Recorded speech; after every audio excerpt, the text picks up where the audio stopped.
Ya, bismillahirrahmanirrahim. Assalamualaikum warahmatullahi wabarakatuh. Selamat beraktivitas, teman-teman sekalian. Pada kesempatan kali ini, kita kembali dengan perkuliahan kita tentang mata kuliah filsafat ekonomi.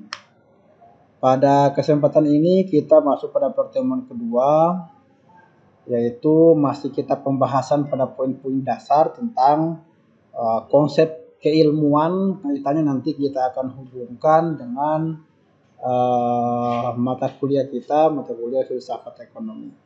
Oke, pertama bahwa kita satu paham dulu ya, kita satukan pemahaman, satukan konsep kita bahwa ilmu ekonomi itu ataupun ilmu apapun itu yang berkaitan dengan pengetahuan manusia itu dasarnya mereka adalah merupakan cabang-cabang ilmu. Oke, sehingga kita bisa satu konsep bahwa semuanya adalah bentuk pengetahuan. Berkaitan dengan itu, sebelum saya lebih panjang menjelaskan kaitannya dengan Islam misalnya, maka kita akan kembali kepada konsep dasar dulu. Pertama, gini, kita akan menemukan perbedaan atau definisi dari masing-masing konsep berikut. Pertama, apa itu ilmu pengetahuan? Oke. Pertama kita satukan pemahaman dulu tentang ini, tentang apa itu ilmu pengetahuan. Kemudian berikutnya adalah pengetahuan itu apa? Oke. Kemudian berikutnya kita akan mempelajari juga sumber pengetahuan itu asalnya dari mana saja. Oke, saya yakin teman-teman sudah punya konsep tersendiri. Misalnya apa itu ilmu pengetahuan, pengetahuan itu apa kalau misalnya terpisah dengan ilmu, kemudian sumber-sumber pengetahuan itu apa. Pertama, kita perlu memberikan penjelasan bahwa pengetahuan itu adalah segala sesuatu, ini untuk konsep pengetahuan ya, bahwa pengetahuan itu adalah segala sesuatu yang diketahui. Oke. Pengetahuan itu adalah segala sesuatu yang diketahui, baik itu nyata atau tidak nyata. Berarti konsep atau fokus kajian daripada pengetahuan ini adalah tidak terbatas pada hal-hal yang sifatnya fisik atau yang materialistik. Akan tetapi dia bisa mengkaji hal-hal yang tak nyata, misalnya baik itu dalam lingkup metafisik atau mungkin lebih dalam dari itu. Nah, jadi itu tadi tentang pengetahuan, bahwa pengetahuan itu adalah segala sesuatu yang diketahui, baik itu nyata atau tidak nyata. Kemudian bagaimana kalau misalnya dikaitkan atau dipadukan menjadi ilmu pengetahuan? Kriteria apa yang dibutuhkan misalnya suatu pengetahuan bisa masuk dalam ranah ilmu pengetahuan? Nah, jadi sebenarnya adalah ketika suatu pengetahuan itu menjadi ilmu pengetahuan, maka ia hanya perlu melewati uji dalam metode ilmiah. Jadi ilmu pengetahuan itu adalah pengetahuan yang dapat diuji secara metode ilmiah. Nah, jadi nanti kita akan temukan bahwa ada beberapa sub pengetahuan yang tidak bisa dikatakan sebagai ilmu pengetahuan. Nah, selain itu, kita akan kembali mengupas mengenai konsep pengetahuan ini. Bahwa pengetahuan itu adalah tidak datang dengan sendirinya. Manusia untuk mendapatkan pengetahuan maka dia perlu melibatkan sistem indera. Itulah sebagai media di mana pengetahuan itu bisa masuk. Indera yang dimaksud adalah misalnya gini, kita tidak mungkin tahu penjelasan orang misalnya kepada kita kalau misalnya kita tidak mendengarkan. Jadi pengetahuan itu masuk lewat media itu. Kemudian orang pun tidak akan sampai penyampaiannya kepada kita misalnya kalau misalnya dia tidak ucapkan. Nah, berarti ada sistem input dan output di situ. Nah, kemudian misalnya aspek lain yang tidak bisa terlihat, tidak terdengar misalnya yang meliputi misalnya perasaan atau apapun itu bisa masuk juga dalam ranah pengetahuan. Tapi sekali lagi ekseptornya adalah penerimanya adalah indera. Sehingga kita misalnya bisa merasakan. Nah, misalnya gini, kita bisa mengetahui bunyi ini bunyi apa kalau misalnya kita pernah mendengar bunyi tersebut. Dan pernah kita menyimpan dalam memori kita bahwa bunyi itu adalah menandakan ada klasifikasi yang masuk dalam kategori bahwa bunyi ini adalah masuk bunyi seperti ini. Misalnya bunyi benda ini, bunyi makhluk ini, suara makhluk ini. Nah, jadi itu kita pernah dengar sehingga bahwasannya pengetahuan itu sebenarnya bisa bersumber dari pengalaman. Tapi sebentar kita akan pelajari lebih dalam tentang itu. Oke, kembali ke sini. Pada ini kita masih dalam cakupan filsafat ya. Nah, kalau misalnya kita bicara pengetahuan, berarti di situ ada perubahan. Ada suatu kondisi di mana ketidakadaan pengetahuan atau kekosongan. Oke, kekosongan pengetahuan, kemudian misalnya dalam beberapa selang ruang maupun selang waktu pengetahuan itu ada. Peristiwa pengisian pengetahuan itu misalnya itu adalah membutuhkan keterlibatan nalar. Oke, sehingga di sini sebenarnya kalau misalnya dibilang memori atau tempat penyimpanan pengetahuan itu sebenarnya ada di otak kita.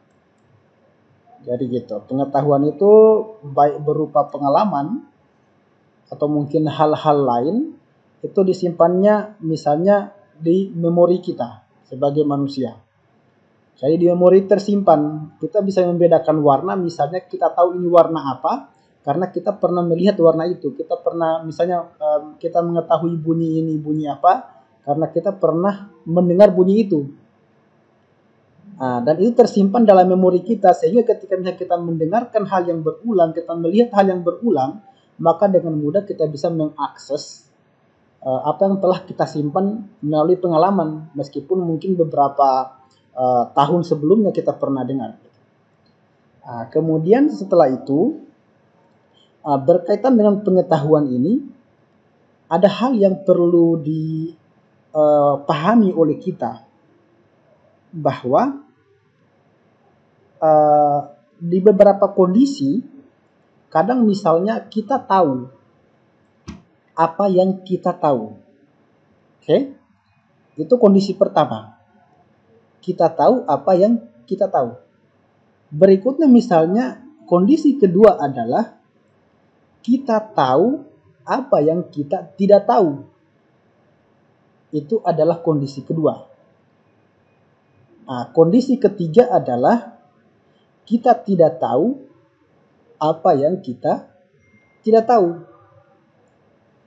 Disinilah kita akan bermain, misalnya kita akan ada di posisi apa. Oke? Atau mungkin di pertama, kedua, dan ketiga, tapi mungkin nanti kita perdalam di pertemuan berikutnya. Kita teruskan dulu. Kemudian setelah kita memahami beberapa kondisi itu, maka sebisa mungkin kita sudah bisa memetakan diri. Kita ada di posisi apa? Atau mungkin ada hal-hal di mana kita lupa. Oke, kita sedang di mana? Seperti itu. Untuk mendapatkan pengetahuan itu, kalau misalnya kita ingin caranya, misalnya kalau tidak tahu baru mau tahu, oke, maka kita harus punya rasa ingin tahu. Pertama misalnya untuk punya rasa ingin tahu itu, kita harus tahu sumber-sumber pengetahuan itu apa. Oke, sumber-sumber pengetahuan itu apa? Di sini dikatakan bahwa sumber pengetahuan pertama adalah melalui sistem indera.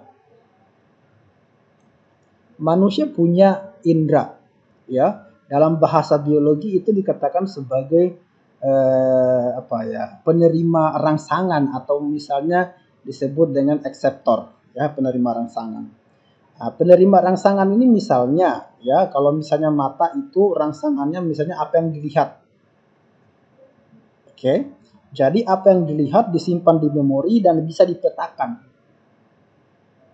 Apa yang dilihat meliputi warna, bentuk.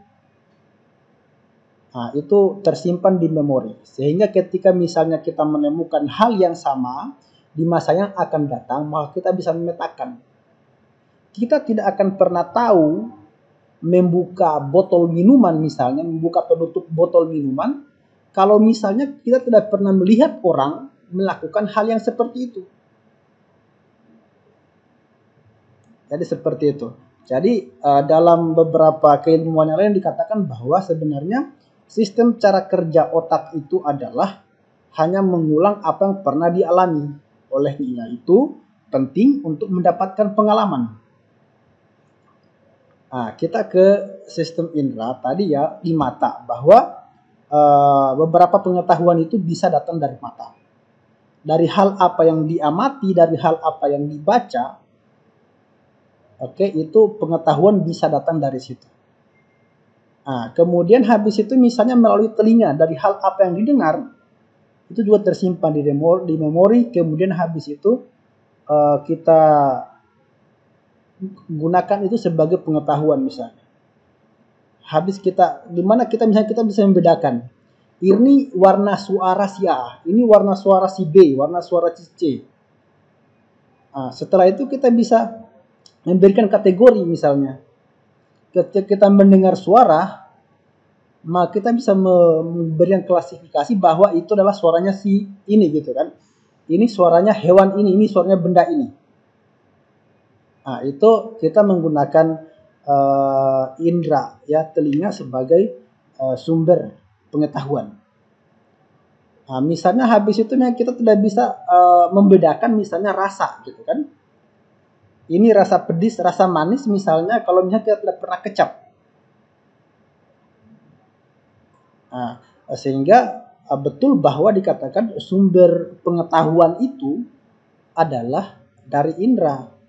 Begitupun misalnya soal bau, ya, kemampuan hidung kita membaui misalnya, itu adalah bagian dari indera, di mana kita bisa tahu ini misalnya bau nasi goreng, ini aroma nasi goreng, misalnya ini aroma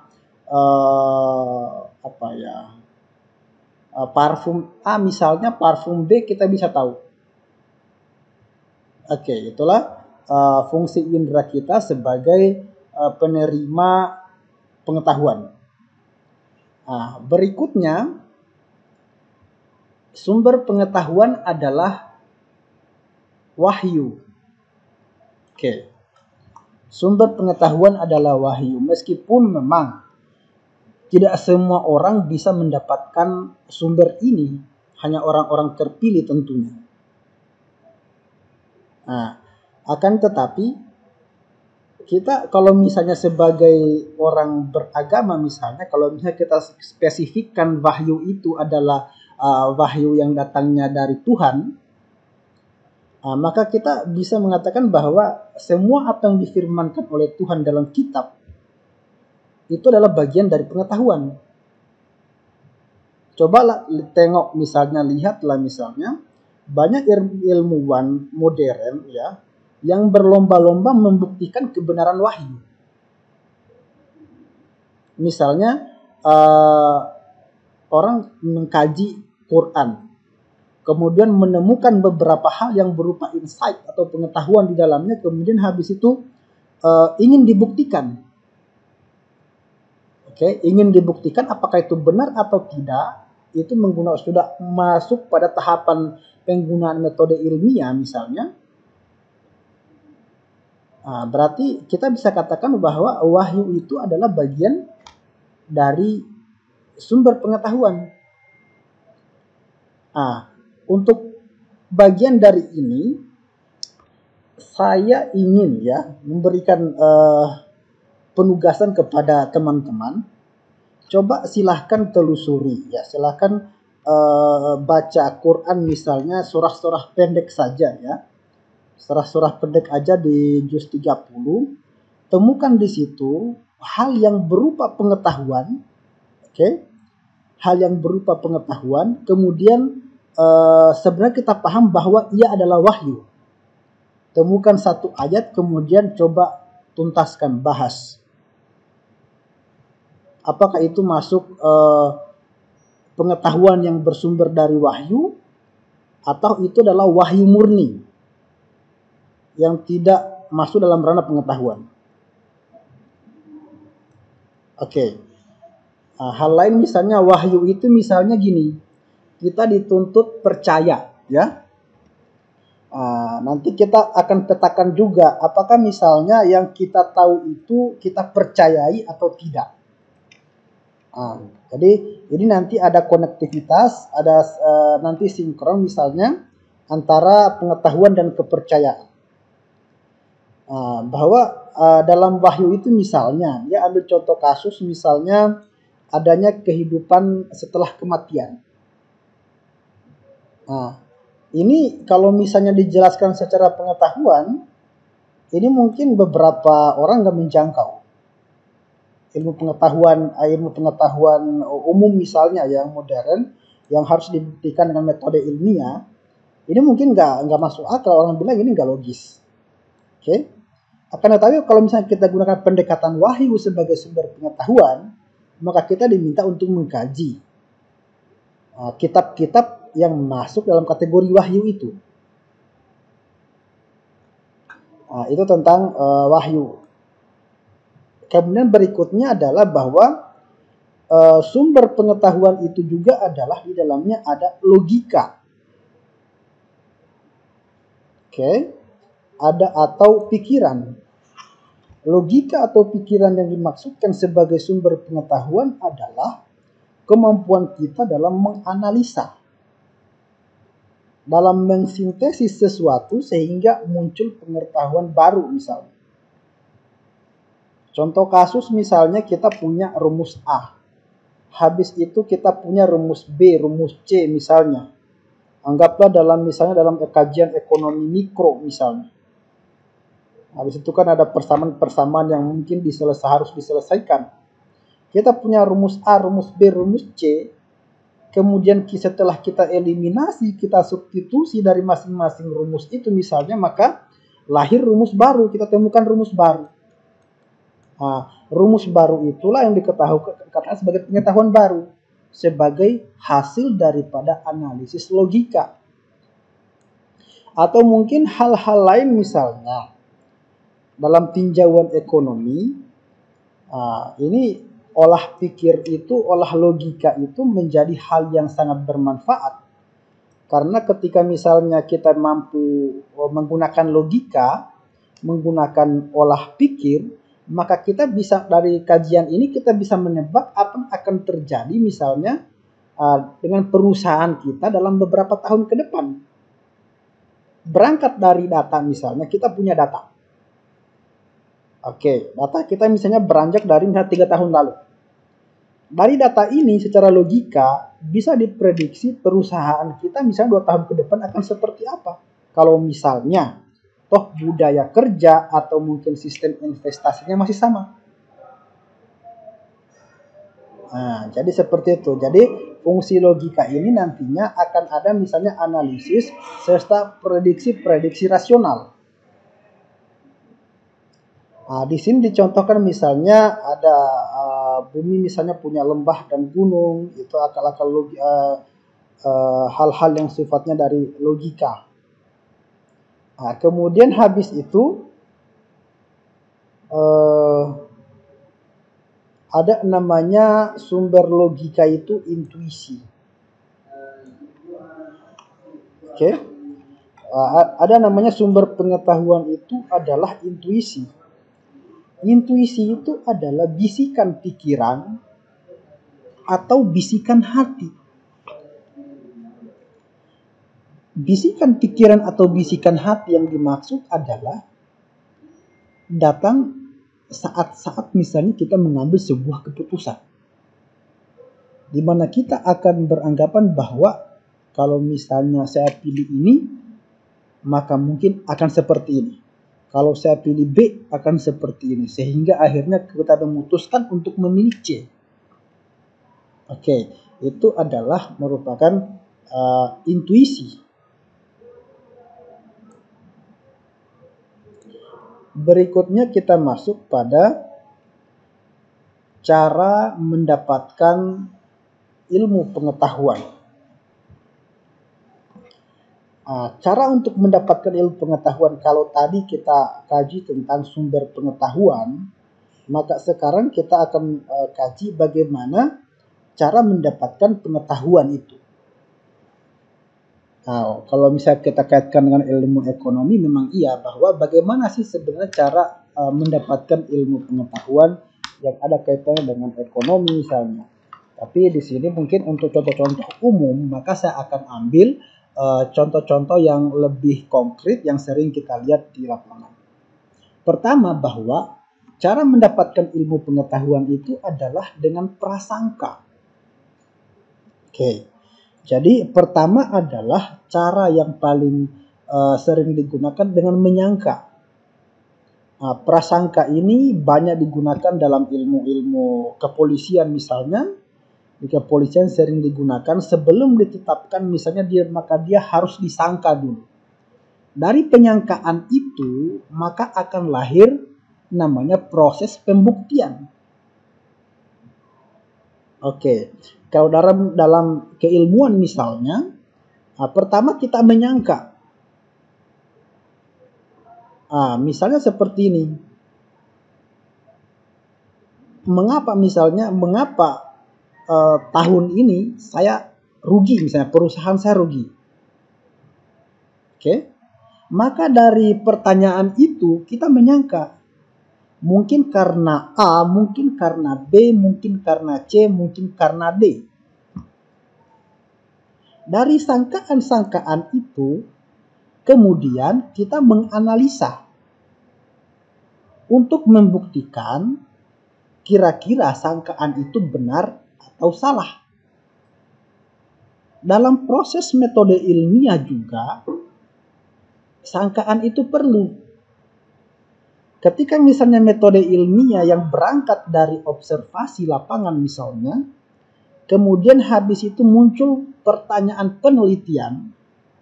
Setelah pertanyaan penelitian, itu muncul namanya hipotesis penelitian.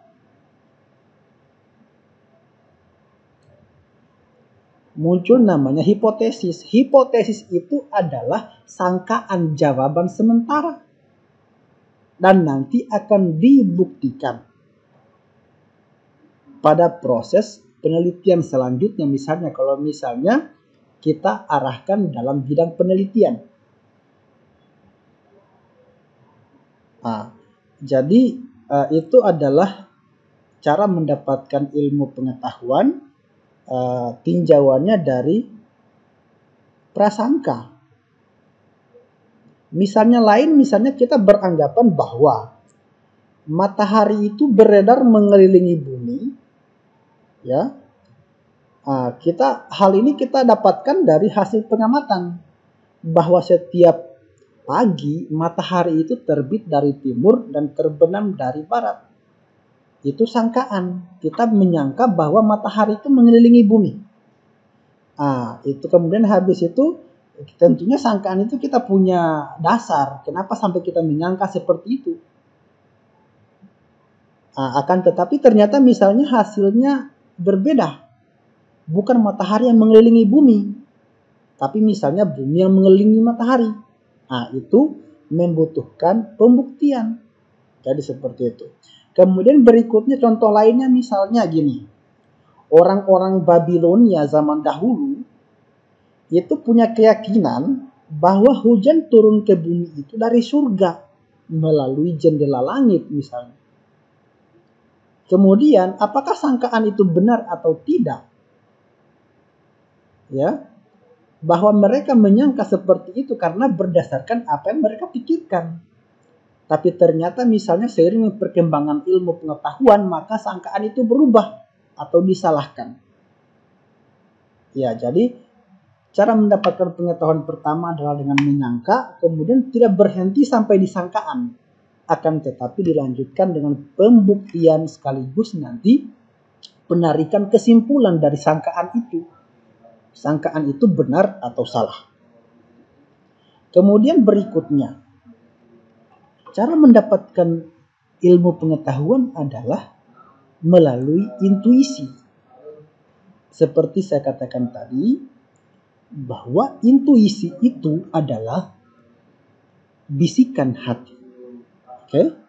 Adalah bisikan hati berangkat dari nurani manusia misalnya, maka kita mengambil keputusan sepertinya seperti ini, tapi ingat, intuisi pun bahwa bukan hal yang tepat, bukan hal yang dijamin benar.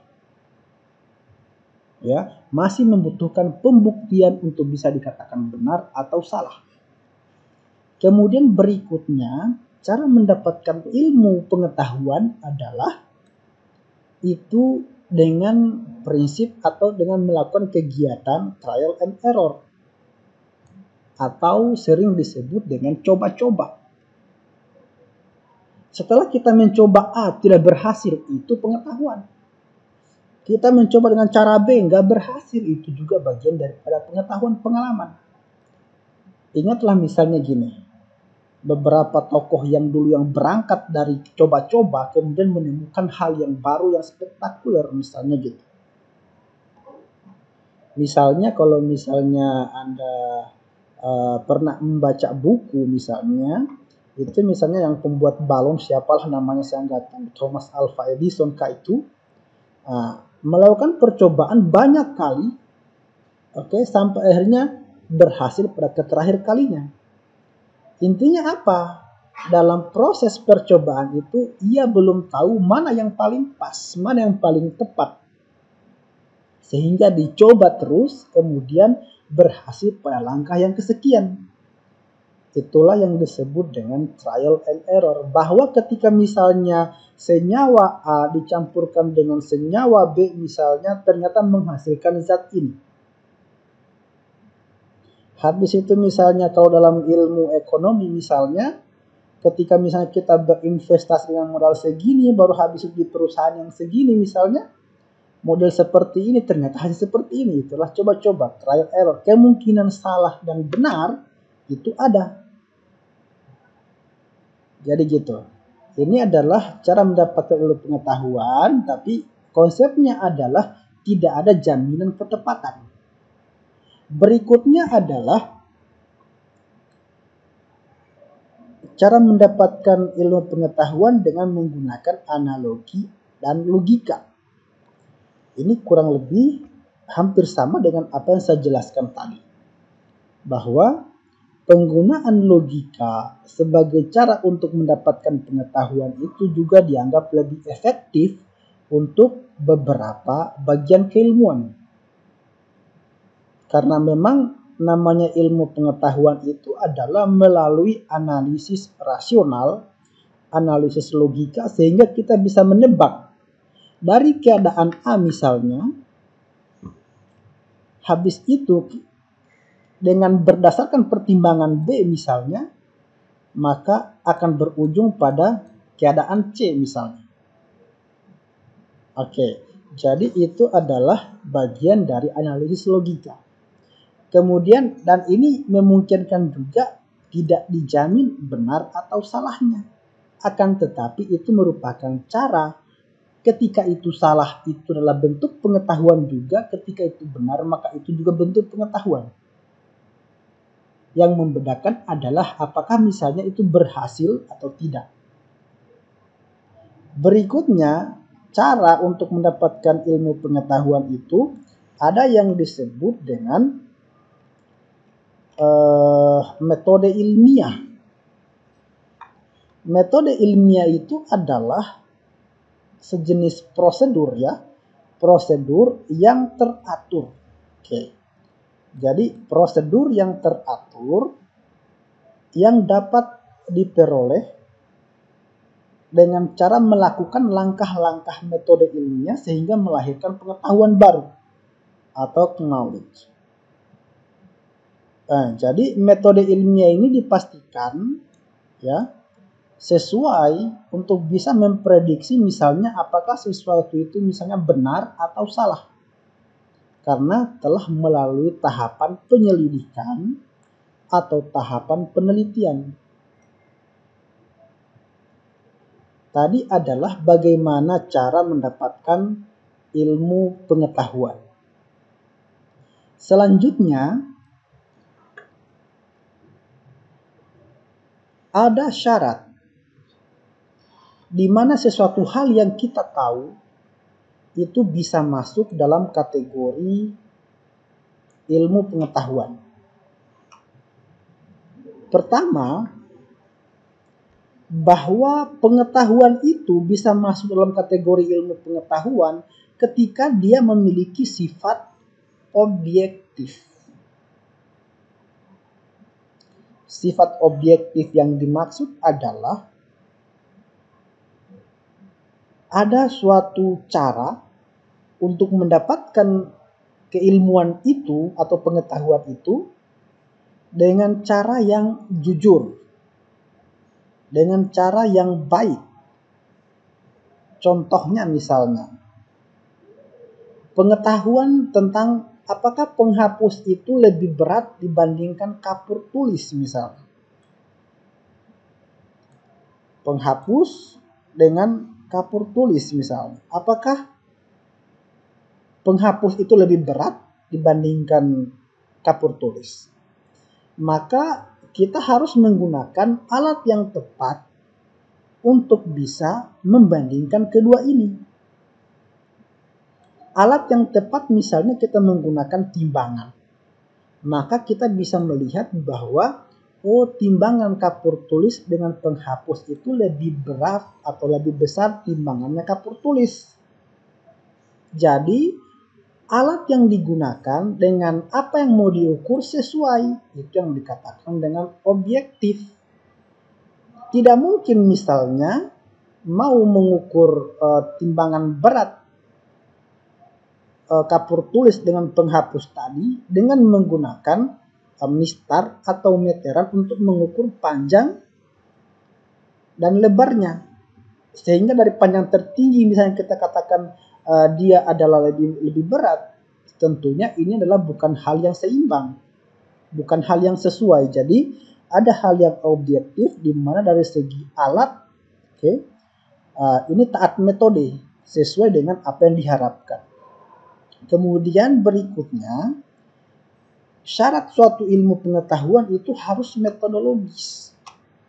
Metodologis maksudnya adalah pengetahuan itu diperoleh dengan metode ilmiah yang teratur dan teliti. Metode ilmiah yang kita pahami selama ini misalnya berawal dari seperti tadi ya, dari pengamatan lapangan, kemudian habis itu pertanyaan penelitian, kemudian habis itu hipotesa, habis itu misalnya masuk pada pembuktian, pengumpulan data, kemudian pembuktian atau penelitian, kemudian habis itu penarikan kesimpulan. Itulah metode ilmiah. Akan tetapi bukan hanya tentang prosedurnya yang ditaati, namun lebih pada kehati-hatian dan ketelitian serta objektif dalam penentuan dan penyelesaian masalah itu. Kemudian berikutnya syarat pengetahuan adalah harus sistematis. Pengetahuan itu harus sistematis. Sistematis yang dimaksud adalah ilmu pengetahuan itu tidak berdiri sendiri. Tidak berdiri sendiri, akan tetapi tersusun dari suatu sistem yang saling berkaitan. Bahwa ilmu ekonomi tidak berdiri sendiri seperti itu, dibangun misalnya atas konsep dasar matematik, konsep dasar bahasa misalnya, konsep dasar sosial, ilmu-ilmu sosial, sehingga ilmu ekonomi bisa dikaitkan dengan beberapa hal. Misalnya dalam perhitungan untung rugi misalnya, maka kita melibatkan aturan-aturan matematika misalnya. Dalam hal penyelesaian masalah-masalah sosial, maka kita membutuhkan ilmu sosial di situ. Maka itulah bahwa suatu keilmuan tidak bisa berdiri sendiri. Dia sistematis tersusun dari beberapa hal yang saling berkaitan. Suatu hal misalnya gini, ada orang yang tinggal di daerah pegunungan misalnya, kemudian habis itu ternyata misalnya dia lebih kuat larinya, maka ini sebenarnya belum dikatakan suatu ilmu begitu. Kemudian dikaitkan ketika misalnya orang tadi, ya, orang yang tinggal di pegunungan itu lebih tinggi, lebih kuat larinya misalnya, maka kita mengambil sebuah analisa lain, tidak hanya terbatas atau berhenti pada kesimpulan itu.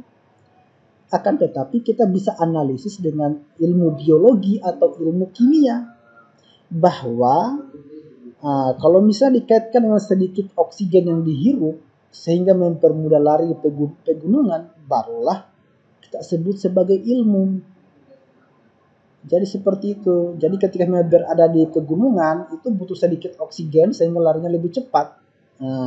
Jadi di sini ada sistem pernapasan yang masuk. Jadi keterkaitan antara keduanya. Berikutnya ada bahwa syarat ilmu pengetahuan itu adalah harus berlaku universal.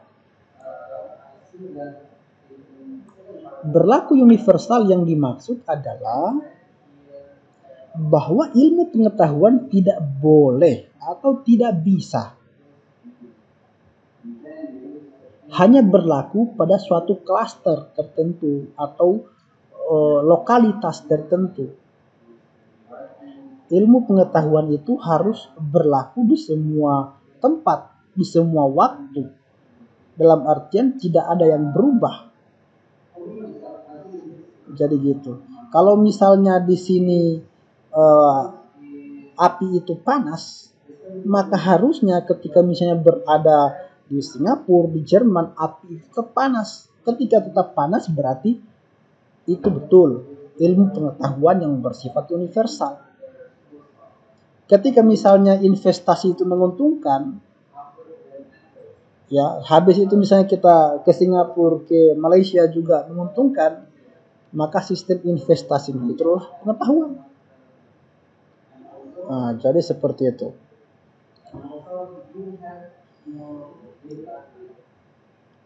Kemudian karena ini kita ada di program studi ekonomi syariah atau dikaitkan dengan ekonomi Islam, maka saya akan sedikit mengaitkan antara kajian kita ini dengan Islam misalnya. Kita menggunakan kata ilmu, ya, anggaplah misalnya ilmu ekonomi. Kata ilmu itu di dalam Quran itu disebut sebanyak 105 kali. Sedangkan misalnya kata adim sebanyak 103 kali, kata agama. Jika dilihat dari kejadiannya, jadi ya, kata ilmu disebutkan sebanyak 744 kali. Ada kata-kata lain misalnya yang sebanding dengan kata ilmu, namun tidak kita kategorikan dalam 105 yang tadi.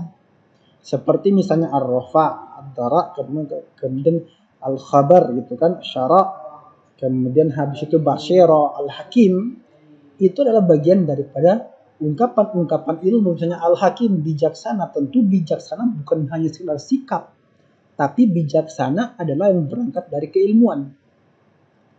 Kemudian menurut Raharjo, bahwa untuk memperoleh pengertian yang tepat tentang ilmu, maka tinjauannya itu bisa dari segi dua hal. Pertama, tinjauan etimologi. Yang kedua adalah tinjauan terminologi. Oke. Kata ilmu yang kita gunakan di Indonesia sekarang itu asalnya adalah dari kata Arab, dari bahasa Arab, al-ilm. Oke. Dalam bahasa Inggris itu disebut dengan sains. Dalam bahasa Belanda itu disebut dengan wetenschap. Kemudian habis itu dalam bahasa Indonesia kita terjemahkan sebagai pengetahuan. Nah, ini adalah tentang konsepsi keilmu ya dalam agama, dalam Quran, bahwa nantinya hampir sepadan. Hampir sepadan antara kata ilmu dan agama. Bahwa ilmu dan agama itu adalah hal yang tidak bisa saling dipisahkan. Keduanya adalah berpaduan, bahwa dalam beragama kita butuh berilmu, dalam berilmu pun kita butuh beragama. Kalau tinjauan dari struktur hierarkinya, bahwa ilmu itu kalau misalnya sering kita lihat itu hanya ada 3 kategori. Ada ilmu alam, habis itu ilmu sosial, dan kemudian ilmu budaya atau humaniora. Ilmu alam mungkin meliputi fisika, kimia, biologi, geografi, geologi, dan lain semacamnya.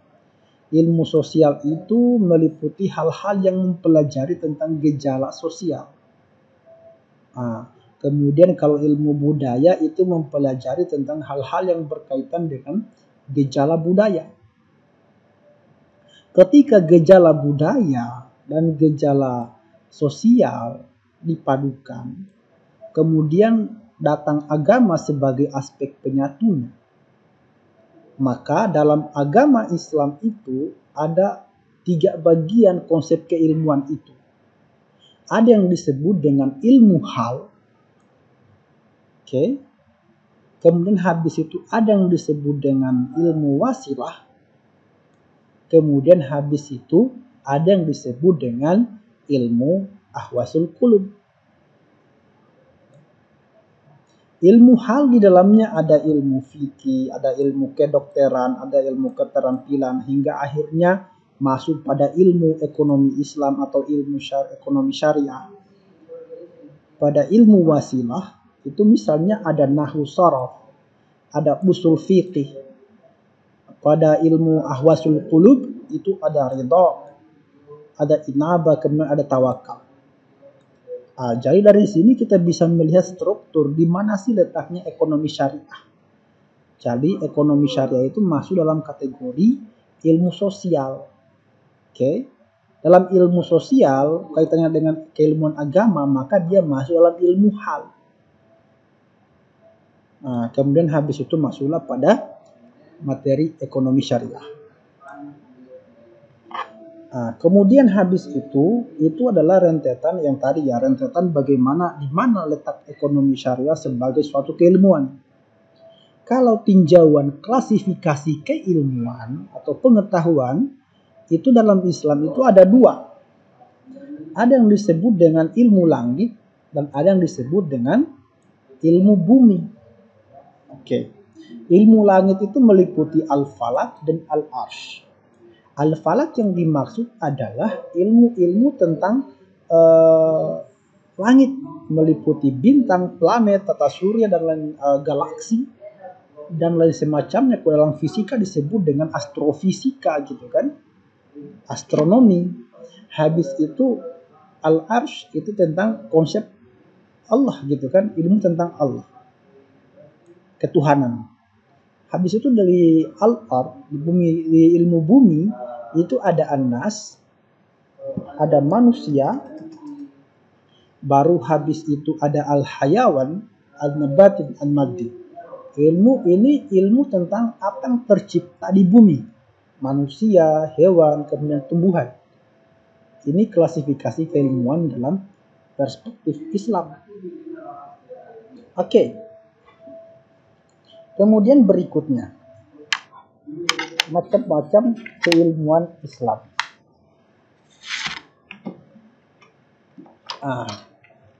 Azmardi Azra menjelaskan bahwa keilmuan itu kalau misalnya tinjauannya dalam Islam itu ada ilmu Quran dan ada ilmu kauniyah. Oke. Ilmu Quran yang dimaksud adalah segala sesuatu hal yang tertera dalam Quran itu adalah masuk ilmu Quran yang tertulis. Oke. Sementara ilmu kauniyah adalah ilmu yang ada tercipta. Oke. Tercipta di bumi, bisa diamati manusia dan itu disadari bahwa bagian dari ciptaan Tuhan. Oke, disebut dengan ilmu kauniyah.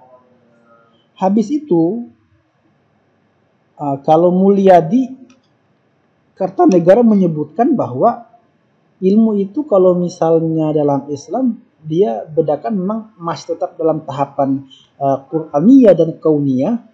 Dalam ilmu Quran dan ilmu kauniyah, ilmu-ilmu nyata ya yang bisa diamati. Kalau misalnya dalam agama disebut dengan ayat-ayat kauliyah dengan kauniyah yang terungkap dalam Quran maupun yang muncul di alam semesta. Oke. Kalau misalnya dalam Quran itu dikatakan bahwa ilmu yang masuk dalam Quraniyah itu adalah kauliyah dan nakliyah, yaitu ilmu yang terucap dalam Quran maupun ilmu yang hal yang membutuhkan akal. Habis itu dimasukkan dalam akal ayat kauniyah juga. Di ilmu kauniyah juga bisa digunakan akal, itu hasil olah pikir manusia. Kalau di pikiran saya bahwa keilmuan Islam itu nantinya akan kembali pada konsep ilmu ubudiyah dan ilmu muamalah, yaitu ilmu tentang dalam hal ibadah dengan ilmu dalam hal muamalah atau amalan keseharian. Oke. Kemudian kita bicara tentang muasal ilmu. Oke. Muasal ilmu tentang sebenarnya asal ilmu itu apa kalau dari kajian Islam. Kita kembali kepada misalnya surah Al-Alaq ya. Surat Al-Alaq itu yang sifatnya adalah sebenarnya di sini ada bentuk tersirat dari konsepsi ilmu pengetahuan. Iqra bismi rabbikal ladzi khalaq. Dalam proses iqra, yaitu membaca, bahwa di situ merupakan salah satu proses untuk mendapatkan pengetahuan, untuk mendapatkan ilmu, tapi sasarannya adalah di sini diarahkan secara tersirat, itu diarahkan pada Iqra bismi rabbikal ladzi khalaq. Oke. Jadi diarahkan kepada Tuhan yang menciptakan. Oke. Tapi sebenarnya adalah bacalah dengan nama Tuhanmu yang menciptakan. Konsepnya ini bisa diterjemahkan dalam hal yang lebih luas. Bahwa membaca itu adalah bukan hanya membaca yang diarahkan pada Rob, tapi membaca alam itu yang berdasarkan, yang berasaskan aturan Rob juga bisa masuk dalam kategori penafsiran ayat ini. Ini adalah keluasan ilmu pengetahuan. Bahwa dikatakan di sini khalaqal insana min 'alaq, yang menciptakan manusia. Jadi meskipun kembali kepada konsep Tuhan di sini.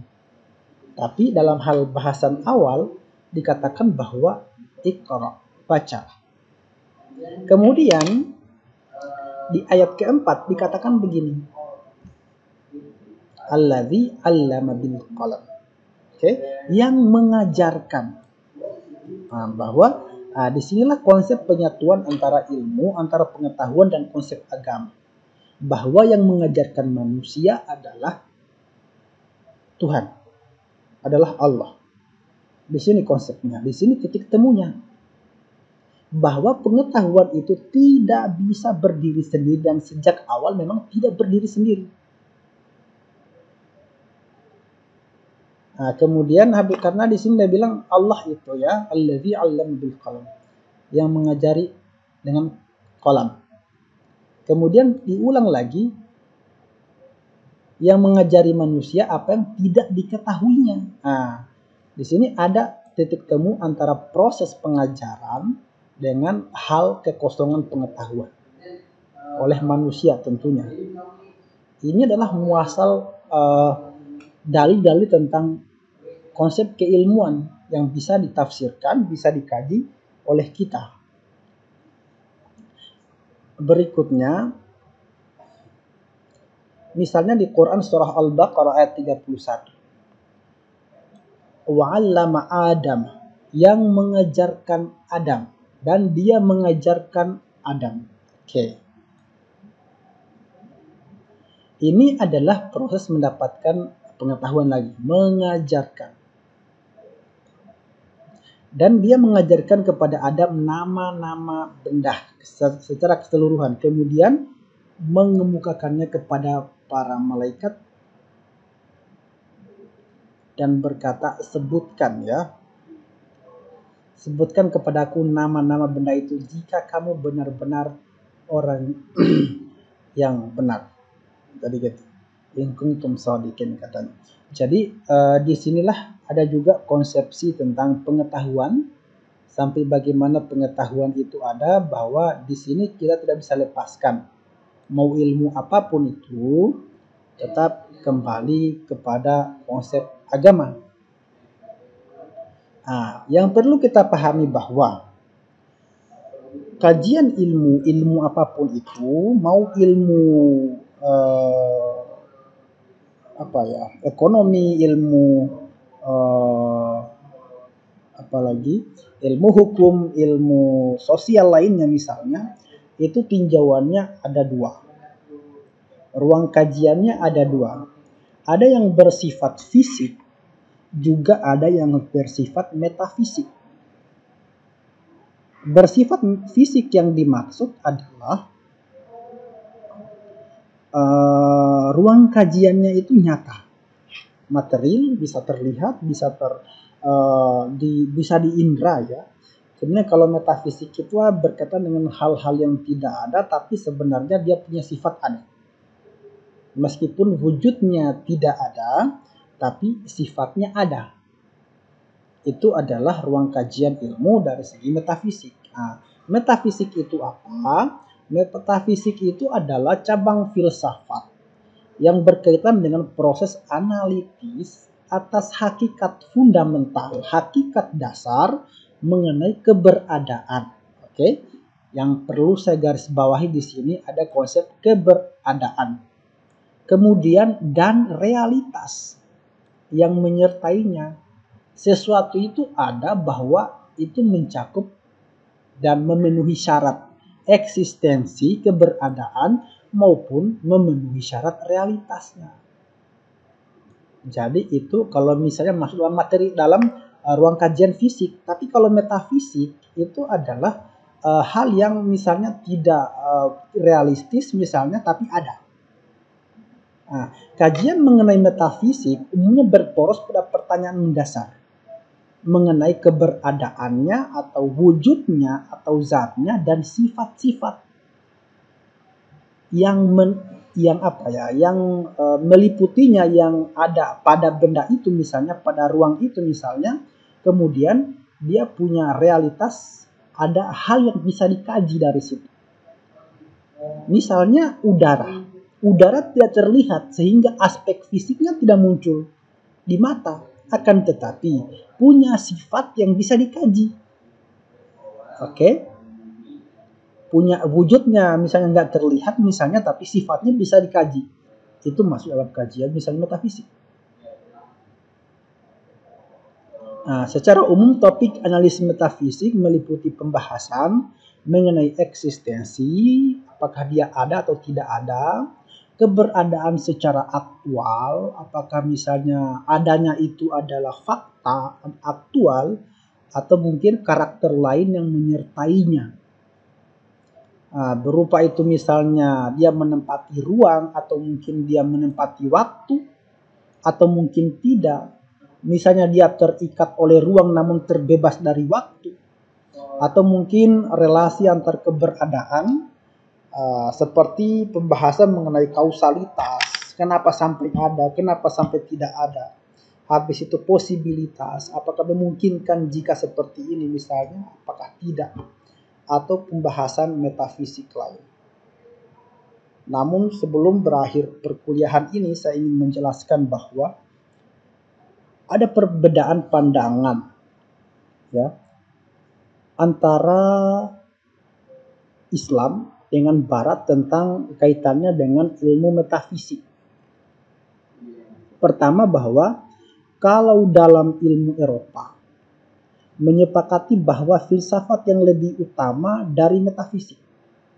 Oleh karena itu, filsafat mencakup begitu banyak hal, diantaranya misalnya metafisik itu masuk dalam kajian filsafat.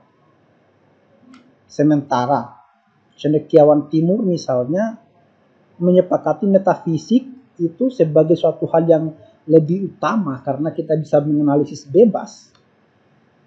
Maka dalam Islam pun ada berbagai mazhab pemikiran tentang realitas fisik atau realitas metafisik. Nanti kita bisa kaji dalam Quran misalnya konsep-konsep tentang metafisik ini. Ada tentang yang berkaitan dengan materinya, kemudian wujudnya dan sifatnya. Misalnya ada hal yang tidak berwujud tapi punya sifat. Ada hal yang tak punya sifat tapi punya wujud. Ada nggak seperti itu? Atau mungkin ada yang tidak punya keduanya. Ada yang tidak punya wujud, ada yang tidak punya sifat misalnya, tapi itu misalnya dirasakan atau dipercayai. Oke? Apakah itu masuk kajian filsafat atau tidak? Nanti kita akan pelajari dalam pertemuan berikutnya. Intinya bahwa dalam pertemuan ini saya memberikan konsep dasar tentang apa itu filsafat, kemudian habis itu filsafat dengan metafisik misalnya, di mana letak keterkaitan antara keduanya, sehingga kita bisa mengambil atau menarik benang merah filsafat ekonomi misalnya adanya di bagian mana. Karena kita sepakat bahwa ekonomi itu adalah bagian dari ilmu. Jadi kita mengadopsi beberapa hal kajian dari filsafat, kemudian kita bangun relasi, bangun hubungan, korelasi dengan ekonomi, sehingga nantinya terdapat suatu hal titik temu antara ekonomi, misalnya ekonomi Islam, ekonomi syariah dengan filsafat. Demikian untuk perkuliahan kita pada kali ini. Semoga bermanfaat. Kita akan bertemu lagi di pertemuan berikutnya. Kalau ada pertanyaan silahkan di komen saja di channel ini. Nanti saya coba jawab di sini. Nanti kita diskusi dari via Zoom atau via WhatsApp. Demikian. Billahi taufiq wal hidayah. Wassalamualaikum warahmatullahi wabarakatuh.